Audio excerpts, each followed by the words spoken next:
Good. Welcome to the final seminar of the semester. I'm really excited to introduce Dr. Lara Cushing. Dr. Cushing is an associate professor of environmental sciences at the University of California, Los Angeles, in the Building School of Public Health. I'm not going to go over her entire bio. You have it available. But broadly speaking, her research focuses on the racial justice implications of disparities in exposure to environmental hazards. He thinks about climate change and climate change mitigation and adaptation spaces as well. She was a contributing author to the fourth assessment of the UN IPCC, a former environmental health fellow at the Robert Patricia Switzer Foundation, and a JPB Environmental Health Fellow through the Harvard T.H. School of Public Health. So with that, let's welcome Dr. Cushing. Thank you.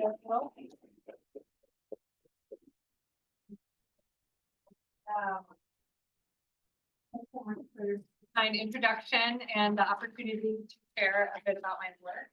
I'll be talking about social inequality and the environment, and I'll start by describing the environmental health disparities framework that I use to approach questions about the disproportionate health impact that environmental exposures have on marginalized communities. And then I'll share a few example projects from my research group, ending with a couple of policy tools that I've helped develop in an effort to move from science to action that addresses climate justice and health equity. So,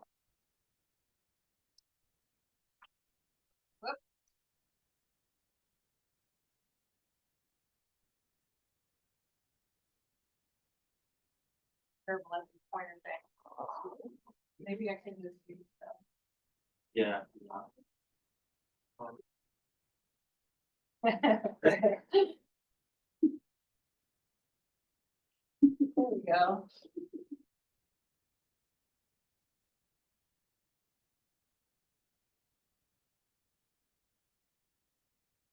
Thank you.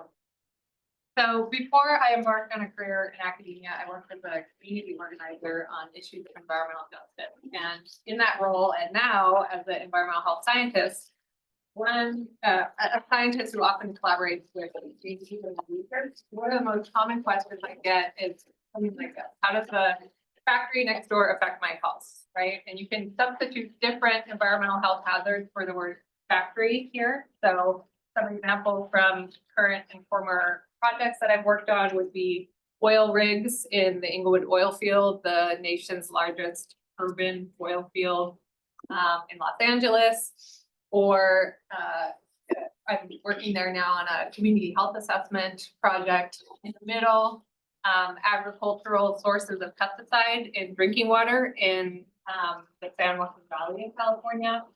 Or on the left, groundwater plumes of chlorinated solvents emanating from a former military base in San Antonio, Texas, as shown in the map held by the late Robert Alvarado of the Committee for Environmental Justice Action. And so the typical approach to answering a question like this in our field would be, maybe you've referred to the exposure disease paradigm, right? And we would look at how a chemical, typically a single chemical, from a single source, moves through the environment, is ingested or inhaled by people, what happens to it once it's inside your body. I'm presenting a simplified version here. And then ultimately, what sort of health impact result, if any, from this exposure. However, environmental justice advocates have challenged this framework and called on us as scientists, environmental health scientists, to think about how social inequality interacts with this process to produce health disparities. And to do that, we really need to think about not just individual pollutants in isolation, but rather the confluence of multiple environmental hazards that people are simultaneously exposed to, because structural inequalities have created uneven geographies of risk, such that multiple pollution sources tend to be clustered in space and in particular communities, right? Where there's one factory, there's usually more than one. And two, those same communities are often also subject to chronic social stressors to health. things like higher rates of poverty, unemployment, or housing quality that can increase susceptibility and worsen the effects of health conditions. So this framework argues that in order to understand health disparities, by which I mean preventable health burdens that disproportionately impact socially marginalized or disadvantaged populations, we have to consider the cumulative impact of both the environmental and social stressors. And this approach highlights what's been called the double jeopardy of environmental justice, that as a result of racist policies, communities that experience higher exposure to environmental health hazards have the least resources to cope with them, right? Because they're also more likely to experience these social stressors to health. And it's this combination that leads to cumulative impacts that drive health disparities. This framework also relates to the concept of environmental racism, a term coined by the Reverend Ben Chavez during protests of a hazardous waste landfill siting in rural, predominantly African-American Warren County, North Carolina in the 1980s. And since then, a large body of scientific scholarship has now consistently demonstrated what environmental justice advocates have been protesting for decades, right? Which is that people of color in the US are more likely than white people to live not only near hazardous waste facilities, but coal-fired power plants, concentrated animal feeding operations, chemical vulnerability zones, and in general, breathe dirtier air, drink dirtier water, and have less access to environmental amenities like green spaces in urban areas. Here's an example of that type of scholarship from my own work. This is California, where we looked at 11 indicators of residential proximity to environmental health hazards with respect to zip code demographics. So in the chart on the left, all the zip codes in California have been ordered from left to right in ascending order of the proportion of their population that identifies as non-Hispanic and white, as opposed to any other racial or ethnic group. The y-axis is the cumulative share of each environmental hazard located in those zip codes. And so if things were evenly distributed with respect to race, all of these lines or these curves that you see would fall on this blue line of equality. But instead, they all fall above that line, right? Meaning zip codes with higher proportions of people of color host a disproportionate share of these things. And for example, the orange dot there, it's about halfway across the x-axis, but more than halfway up the y-axis. So that means that 50% of zip codes with the highest percent of residents of color are hosting 75 to 80% of agricultural pesticide use in the state, cleanup sites, and particulate matter from diesel vehicles. And the pattern is not explained by living or income, because if you reorder all the zip codes in ascending order of income, you see a much less consistent pattern, right? But some of the lines now falling below instead of above that line of quality. So these racial disparities are not counted for by. So how did we get here?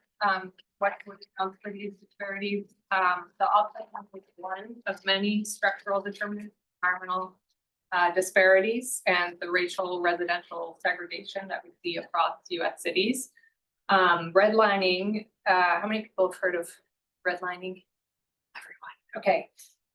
So you probably know it's a term used to refer to the denial of financial services based on discriminatory criteria, including race. And the word comes from the red color on these maps here, which was given to neighborhoods that were deemed risky for investment. In the context of, this is an example from the Homeowners Loan Corporation, a federal agency. Others produced similar maps in the 1930s during the New Deal. And their purpose was to make refinancing assistance more available in order to prevent foreclosures in the wake of the Great Depression. But they were created in a now infamous nationwide effort to appraise investment worth of neighborhoods and publish these color-coded maps of perceived lending risk, where they assign grades from A, which is green, to D, A was the most desirable and D was quote unquote hazardous, or risky to lend, right? And while it's debated how much these maps actually influence lending decisions, it's clear that they reflected and codified segregationist and racist sentiment in the housing industry that changed or determined the worth of a house based on who lived in it, right? So with the result that lenders underinvested in integrated neighborhoods and instead channeled credit towards white neighborhoods that were backed by racially restrictive covenants.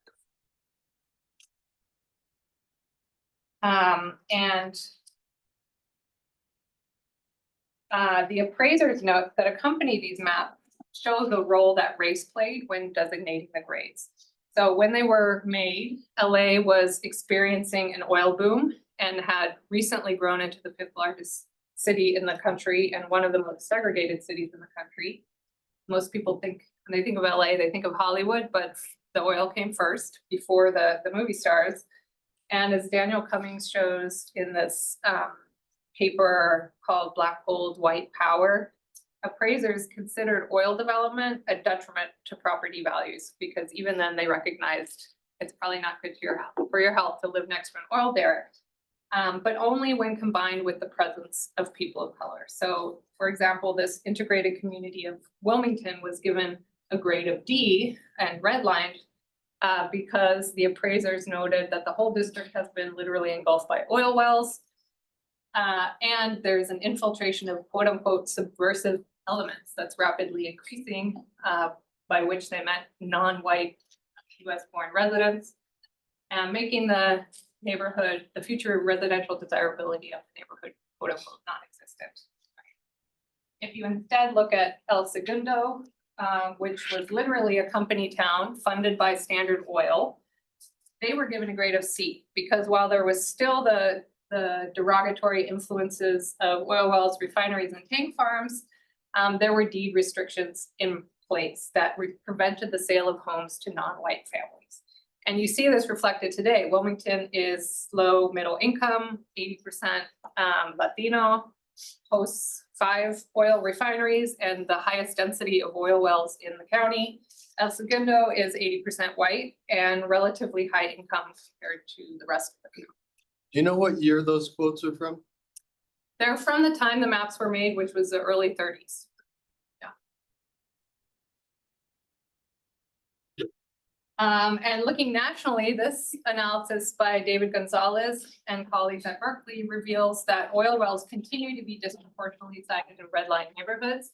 So you see that, the red line neighborhoods got a these neighborhoods got a worse grade because of the presence of wells at the time of the appraisal, but even after, more new wells continued to be drilled near red line neighborhoods as opposed to those given greater or better grades. And in my own work, I've shown the same thing with respect to the siting of fossil fuel power plants. So we showed that even nearly a century after these maps were made and half a century after redlining was outlawed in the US, the color on those maps continues to predict the likelihood that a fossil fuel power plant is built near your home. So on the left, you see the proportion of Hulk graded neighborhoods with a power plant nearby and upwind. You see that same gradient, even among power plants that were built in the last 20 years after 2000. And as a result, historically redline neighborhoods are today still subject to higher power plant air pollution emissions, which is what we show on the right from fossil fuel power plants.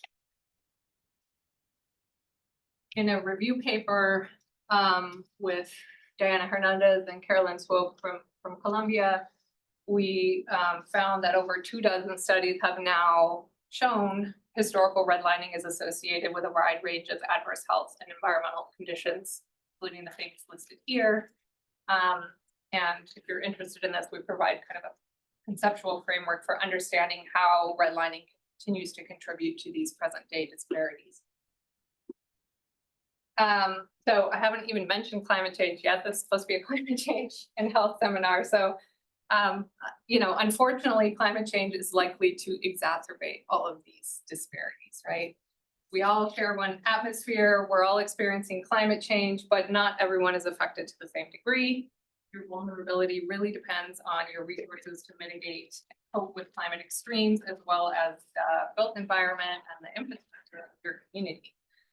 So after another recent literature review, we concluded that the vast majority of epidemiological studies that have looked at the question of racial disparities have found evidence that people of color experience more severe health outcomes during extreme weather events like hurricanes, floods, heat waves, and wildfires, all of which are becoming more frequent and severe due to climate change. And this map shows you where that has thus far been documented in the US. So with that very lengthy introduction, let me now transition to talk about a few projects from my research group. First, I'll talk about the health impacts of oil and gas development. Second, extreme heat and preterm birth. And I'll end, like I said, with a few examples of policy tools that I've helped develop to try to make a difference in this space. So the first two projects focus on reproductive health and specifically the outcome of preterm birth, which I'm interested in because it's very prevalent. About 1 in 10 babies are born premature every year in the United States. Prematurity is a primary predictor of infant mortality and morbidity, but also depending on the severity of prematurity, can have lifelong impacts extending into adulthood. And in general, in environmental health, we think of pregnancy as this critical window of susceptibility, where environmental exposures in utero can have these outsized lifelong health implications across the life course. And pregnancy offers this opportunity for intervention, right? A relatively short period during which you can have a large impact on the health of the baby. And unfortunately, we have stark and persistent racial disparities with, for example, African Americans having a roughly 50% higher preterm birth rate than non-Hispanic whites. So the first project I wanted to share was motivated by the recent boom in US oil production. So we've doubled oil production over the last decade and a half, probably more than doubled at this point. And that was mostly enabled by advancements in technology that have made it possible to extract oil from places where it wasn't accessible before or wasn't economical to develop. And this change in technology, things like fracking, have also increased the scale of development. So requires larger well pads, more raw materials, and more waste is produced than traditional drilling. And it's brought oil and gas development into closer proximity with where people live. So now close to 18 million people live within a mile of an active oil or gas well in the US. Previous studies have shown evidence of elevated air pollutant concentrations near oil and gas wells and linked residents near an oil and gas well with adverse birth outcomes, including preterm birth. In this project, we focus specifically on the issue of flaring, which is the intentional burning of natural gas that's produced during the drilling or production process into the open atmosphere.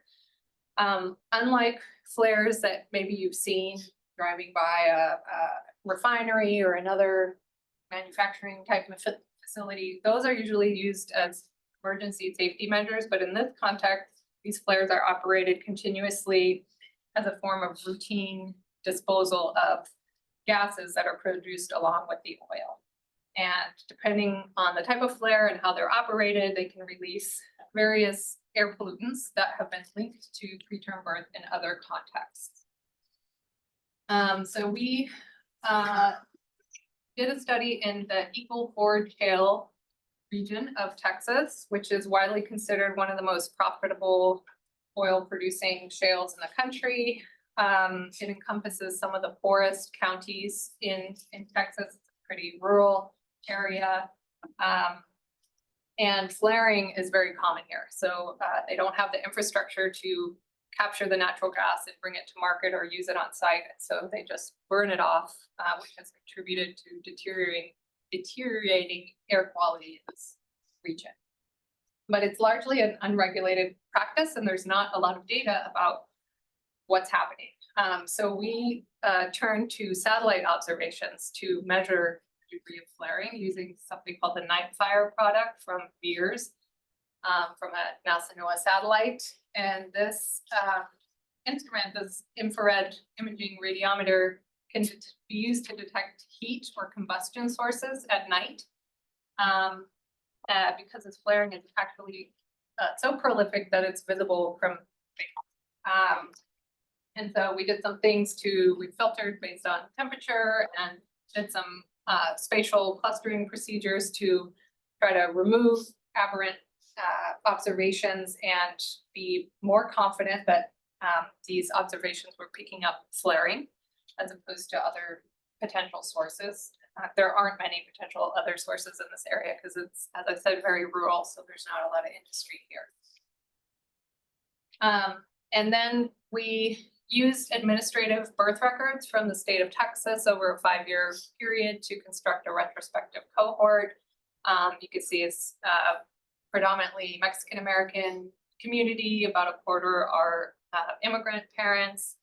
And we counted up the amount of flaring that occurred during pregnancy within 5 kilometers of the birth parent's resident that was recorded on the birth certificate, and classified them as either having no flaring, low flaring, or high flaring, with the cutoff between low and high being based on the median exposure among the exposed. And what we found was that exposure to high flaring was associated with a roughly 50% higher odds of preterm birth compared to no exposure. So the gray on this graph is the low exposure group, the black is the high exposure group. The squares and triangles are adjusted odds ratios from models controlling for all the factors that are listed over here. The error bars are 95% confidence intervals, and the triangles are models that also adjusted for the presence of oil or gas wells, because that, as I said, had been linked to preterm birth in prior studies. And when we further stratified by ethnicity, we found that the effect estimate was higher among Latino birth parents. So, and that we don't really know why, but it may have to do with the fact that they, Latinos in the high exposure group live near more flares on average than whites in the high exposure group, or it could have to do with other things like co-exposure to other environmental factors or social stressors to health that I talked about earlier. We were not able to assess that directly. But it implies that this population in particular is being impacted, right, by these flares, whereas among the white population, we didn't see evidence of any association between flaring and preterm birth. We then wanted to look, okay, where are people being exposed to flaring nationally?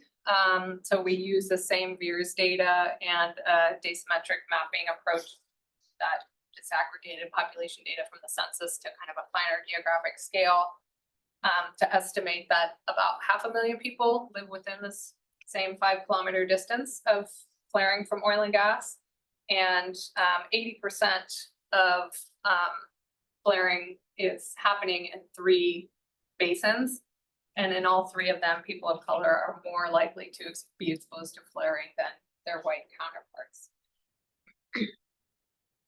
We're now building on this work with a grant from HEI Energy to measure air pollutants, noise, and radiation near flaring sites in the Permian Basin of West Texas, East New Mexico, using a combination of real-time stationary monitoring based passive sampling for VOCs. To better understand, what might the mechanism be for linking, for why people who live near flares are having these worse outcomes in terms of preterm birth. So in summary, this work used satellite observations to show that people of color are more likely to live near flaring from oil and gas development, and we conducted what I think is the first study showing any human health impacts associated with residents near flaring. And our findings, I don't think many others have looked at this, so our findings do require replication, but the results suggest that this practice of routinely flaring off natural gas, deserves greater scrutiny and probably stricter regulation to protect public health of neighboring communities. Okay, so the second project I wanted to share deals with extreme heat. So extreme heat, you know, many call the silent killer because often people don't realize how their body is being affected by heat. It can sneak up on you. Some estimates suggest, you know, close to 6,000 deaths, annually in the United States are attributable to heat, but that's probably a gross underestimate because it's not well reported on death certificates. And heat waves are around the world are becoming more frequent, more severe, longer, and by the mid-century, everywhere in the US is predicted to have more than 2 heat waves per year. So this is a increasing, I don't have to tell this audience, you know, the rate at which this is increasing and potentially influencing population health. Here, I was motivated by the concern that heat might worsen existing racial disparities in preterm birth because several prior studies had shown that people of color were at higher risk of dying and heat-related illness during extreme heat events because of these factors I had talked about before around your resources to mitigate exposures and infrastructure and built environment factors in your neighborhood. And there was some suggested evidence at that time that heat might contribute to pregnancy complications or trigger the onset of labor. Again, working in Texas, we looked at the 2011 heat wave, which was at the time the highest summer temperatures on record since record keeping began in the early 1900s. It's like 5 degrees over the long-term average, very extreme heat wave event. And we used this to ask whether exposure to extreme heat was associated with a higher risk of preterm birth and whether differences in neighborhood racial residential segregation put people of color at higher risk.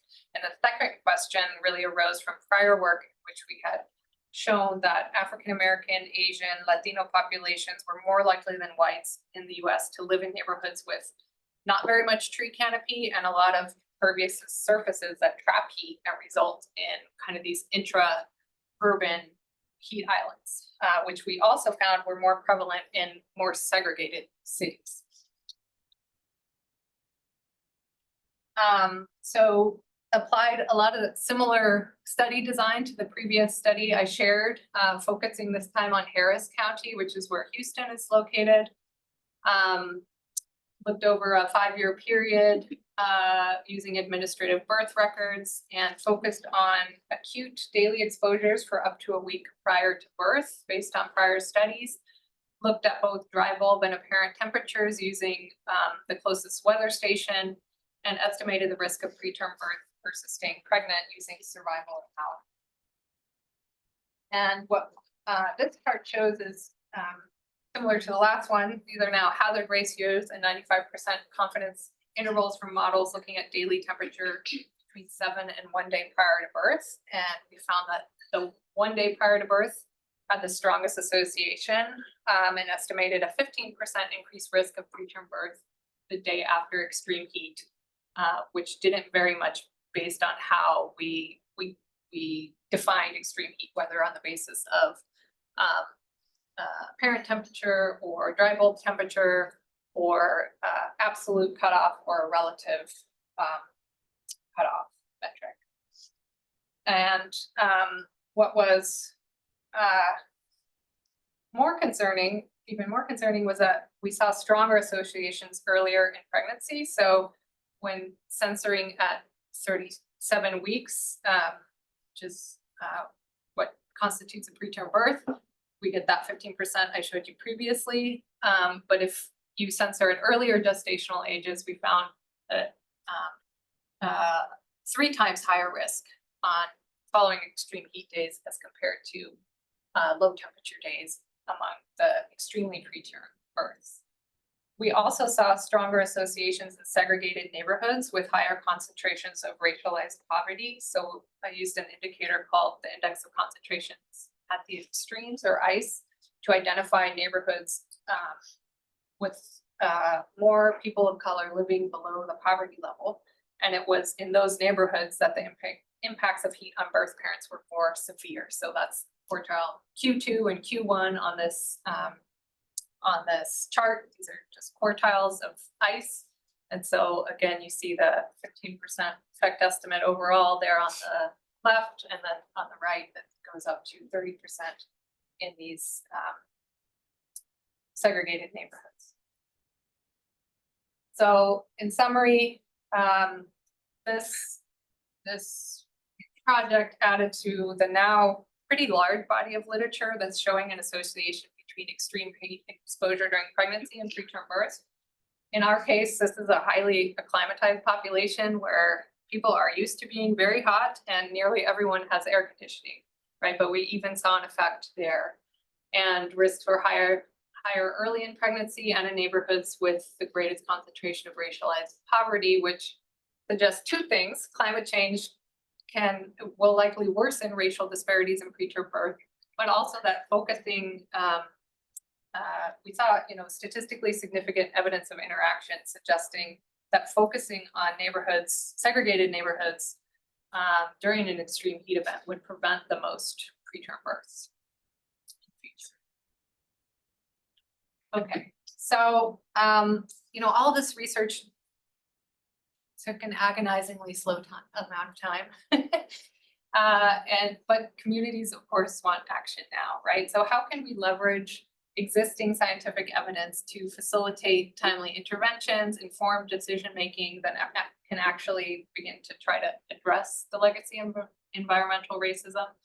So I want to share a couple of kind of online mapping tools that I've been involved with that can help highlight communities of potential regulatory concern and target interventions to hopefully prevent harmful exposures and advance climate and environmental justice. The first one is published by the California Environmental Protection Agency. It's called Pollen Virus Screen. This was something I was involved with helping to develop version 1.0 during my dissertation work. They're now on version 4.0, so they've continued to improve and expand upon this tool. It's a geographic screening tool. It integrates data on pollution burden and population vulnerability to identify disadvantaged communities, and is important because it's being used to guide investment, compliance, and enforcement activities due to a bunch of subsequent legislation that was passed, making that a requirement. And here's the different indicators that go into it. Most of them are derived from existing secondary data sources. So what was really unique about this at the time, and now relatively more common, but very unique at the time, was bringing them all together, right, in one place. Like if you wanted to know about ozone or cleanup sites in your neighborhood, you would have to go find that information, and it could be very hard to find, but now they're all in one place. And moreover, they combined these indicators into a quantitative cumulative impact score that ranged from 0 to 100 and is essentially a relative ranking of neighborhoods across the state that are just with a higher score indicating a disproportionate burden to environmental health hazards relative to other parts of the state. Race does not factor into this tool. It's not one of the indicators, but unsurprisingly, given everything we've talked about so far, this breaks down very much along race lines. So on the left, you see the proportion of the population, that's the pink and the yellow. Those populations grow as you move from the least to the most impacted on the cumulative impact score. And on the right, the average Pollen Virus Screen score, goes up across, or is lowest for white populations and higher for other populations in the state. This approach, so as I said, this approach is being used to, or this tool is being used to dedicate funding streams, so including a portion of the $18 billion that the state has raised through its cap and trade program to try to reduce greenhouse gas emissions from large stationary sources. So 35% of those funds are required to benefit disadvantaged populations as defined by Kallenbayer screen, and 20% have to be directly invested on greenhouse gas mitigation projects, many of which have co-benefits. Some of the examples are shown. So that's one example. Another one I wanted to share, we call the drinking water tool. This was developed by the Community Water Center, which is a water justice organization that was very instrumental in getting California's human right to water law passed. So we worked with CWC, or we're motivated to create this because although we are the first state, and California is the first state in the country to legislatively recognize universal access to clean drinking water as a human right, we kind of have a long way to go to actually achieving that vision. So about 1 million people still receive water that does not meet regulatory health and safety standards. More than half of those systems, drinking water systems, have less than 100 households over which to spread the costs of improvements that could address the problem. And then we have over 1 million people that are using their own private domestic well as their source of drinking water. And those wells are unregulated, and these households face additional risk to water insecurity, both contamination and quantity. So shown here is a potable water delivery in East Porterville after wells there ran dry during our last major drought.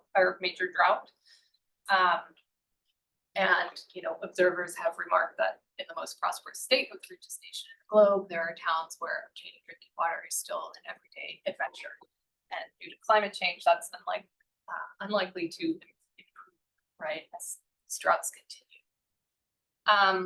So in this drinking water tool developed by the Community Water Center, it's available in English and Spanish. You can go there and look up your water provider and the average contaminant concentrations that have been measured in their water using, we use the regulatory testing data to estimate that.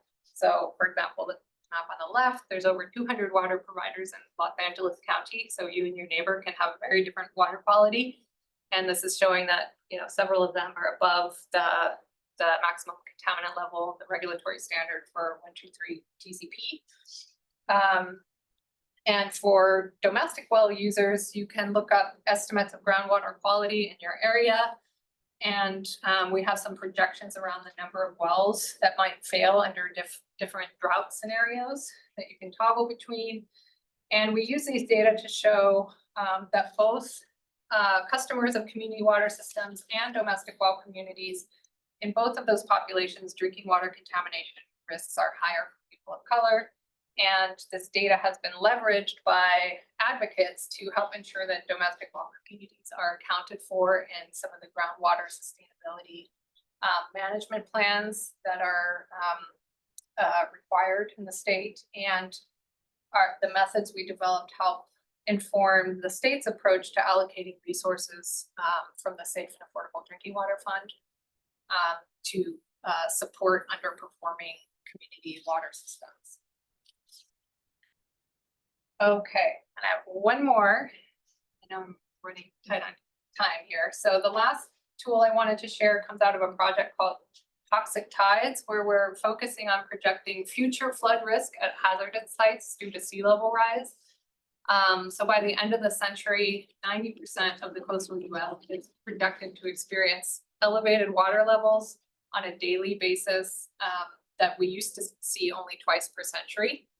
And we know from past extreme weather events like hurricanes shown on this map that when industrial facilities get flooded, they can release a lot of toxic substances into the environment.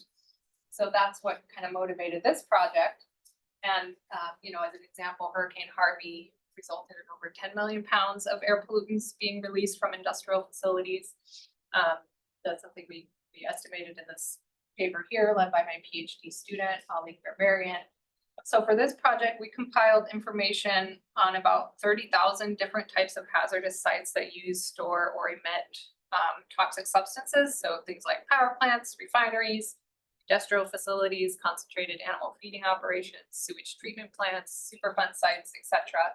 We began in California and we're now in the process of expanding this nationally. So what I'm about to show you, currently you can only access for California, but stay tuned for other parts of the country. And what you can do here on this website is you can zoom in on an area you're interested in, toggle between different annual flood event thresholds, as depending on what kind of risk aversion you have. You can click between, select different facility categories, click on individual facilities to learn more about them. You can customize other settings like what is displayed in the background. So you can choose different sort of social and demographic indicators to be displayed in the background, and you can download all of this data.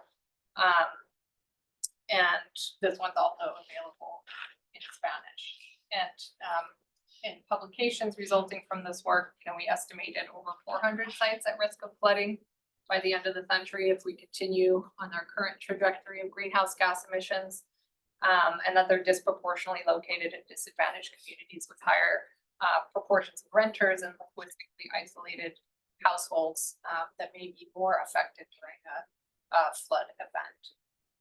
Each of these tools utilized collaborative research partnership process in their development, in which community-based partners were involved from the start to kind of co-create the objectives and then continue to provide feedback and gather feedback from various stakeholders for us on an iterative basis. And this approach draws on principles of participatory and community engaged scholarship, in which decision-making and power related to the research process is shared between the scientific and community partners in recognition of the expertise of both. To help ensure the science that we produce, one is more rigorous, it reflects on the ground reality, but also is relevant to community concerns and current policy debates, and reaches a broader audience of stakeholders and decision makers ultimately, thereby having a better chance of having resulting in action that actually improves things for communities on the ground. So with that, let me return to the question that I started with. How does the factory next door affect my health? And I guess what I sought to convey here is that, when approached with this question, it should cause us to also consider, like, why is this factory here in the first place, right? What structural factors resulted in communities having to live on the fence line of this polluting industry? 2, what other environmental or social stressors is a community facing that might actually exacerbate the health impacts of this one particular facility, which, maybe is not that severe on its own, but when placed in the context of multiple hazards and increasingly extreme weather events could contribute to cumulative impacts. And then ultimately, how can we collaborate with communities to generate actionable evidence, help guide investments that materially improve conditions for them on the ground? So with that, I will thank my many collaborators, my lab group here at UCLA, and very happy to answer any questions.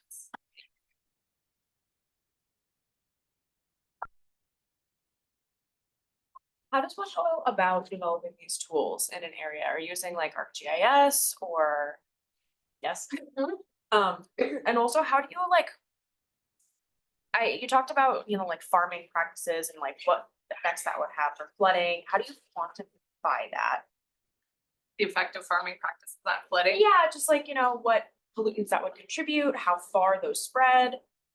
Yeah, okay, so those are 2 great different questions, so let me try to answer both. So yeah, for the first one, there's increasingly like more and more of these kinds of tools, and I'm actually very interested. I have a colleague who's looking into actually trying to measure like how influential or how access they are, right? Because there's a lot of communities that, or a lot of people impacted by the issues I've presented that, this is not super user friendly or useful for them, and they prefer different modes of information being shared with them. But I think what's worked really well for them with these tools is they are accessed by community advocates, you know, with a little more technical expertise, and also regulators and scientists, and often sort of show what you can do with GIS, with existing data sets, and then regulatory agencies kind of take it on and make it their own, and they live on in that form and impact more decision making in that way. And then with respect to your second question, like the toxic tides work, we kind of, you know, we wanted to look at who might be impacted by contaminant releases from future flooding events, and that's pretty hard to do. One, because, you know, people move, and like who lives there today may not be who lives there tomorrow. We have a lot of climate gentrification going on and things like that. That's probably the demographics are going to change, but we also really don't know how far contaminants might spread, and the type of events that, you know, the best information we have is from things like hurricanes, which we don't typically get in California, and the type of flood events we have there are really different. So I think there's a lot of work to be done to kind of understand that, how far contaminants can move, how cleanup plans for Superfund sites, for example, that have a lot of contaminants buried underground might need to change to protect against these the rising sea levels, because those cleanup plans were not designed with rising sea levels in mind. So that's a particular concern of a lot of communities in the San Francisco Bay Area, with the very militarized coasts and a lot of historical military sites with all kinds of radioactive material, for example. So I don't have a good answer to your question, but it's something that my research is warranted. Sure. Well, thank you. I also have a question related to the Cal Virus Screen. It's such a great tool. I've used it in, I think, 2 or 3 classes now, and a lot of the cool data sets seem to come out of California.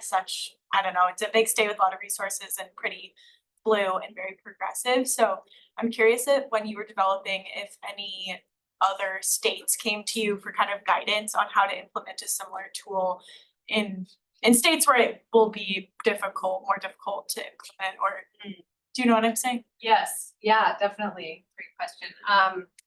Yeah, I think it's helped serve as a model for a lot of other state-based environmental justice screening tools, as well as a lot of the federal tools that have been developed and are being used to implement investments under the Biden-Harris administration Justice 40 initiative, for example.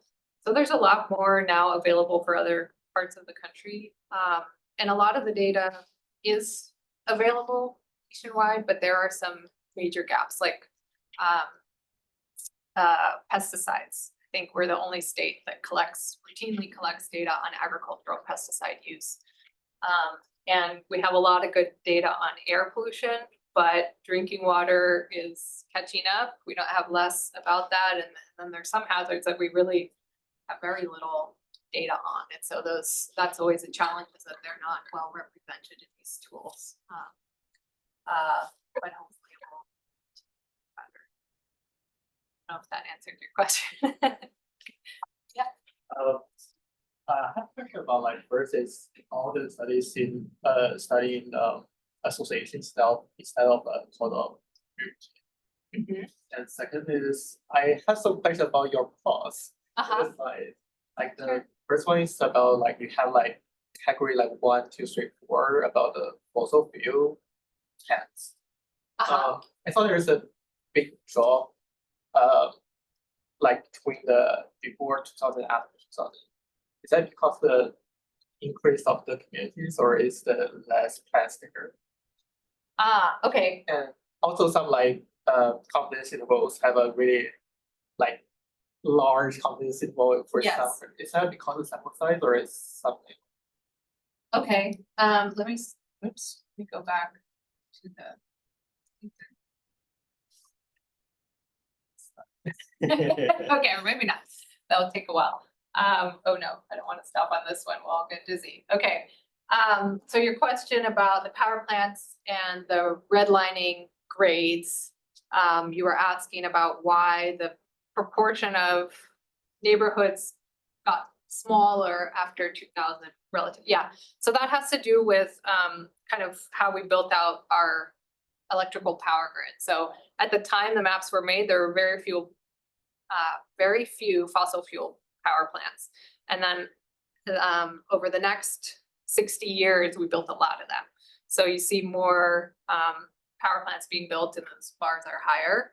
And then after 2000, the rate of construction was slower and we began building more renewable energy sources, which were not included in that analysis. So that's the reason for that. The confidence intervals being large, I don't think it's a sample size issue because we have pretty large, those, you know, there's strengths and weaknesses of using administrative birth records, right? One of the strengths is you don't have as big of issues around selection bias that you would with a cohort study because you have literally every live birth in the state that you're looking at. But some of the downsides is you don't have as well, you don't have as good of exposure assessment, measurement of covariance. So I think it's those factors that are contributing to some of the imprecision. And you also don't have miscarriages, which is a lot. It's 30% of pregnancies, some estimate. And so I think a lot of these studies, including my own, that rely on administrative birth records are likely underestimating the effects of, let's say, heat on pregnancy because vulnerable pregnancies are being lost before they even enter our sample. And unfortunately, that's a really hard thing to study because you have to recruit people before they even get pregnant, right? So expensive type of study design. I'll ask. You were also hands online. I don't know if I should be. Yeah, the last question I'm gonna ask, which is a combination of student questions and one that's being asked online, which is basically about the oil flaring study. Have there been any studies that have looked occupationally about these types of exposures? And then relatedly, is it possible that the higher effect estimate for Latino populations is because the group maybe differentially works in those fields? That's okay. So the second question is great hypothesis. We, again, because we're relying on these administrative birth records, we don't know that, but I think it's possible for sure that might contribute to why we saw that higher effect estimate in the Latino population. My experience visiting oil fields, I don't see a lot of women working in the industry. So, but maybe they live closer because they, you know, their partner does or for other reasons. So yeah, we don't really know that. And at the time we did that work, you know, I remember we did literature review, tried to see what else had been shown. And I think the only study, I don't remember coming across a lot of occupational studies because in most settings, the flaring is pretty intermittent and it's not like this regular practice like it is in oil drilling.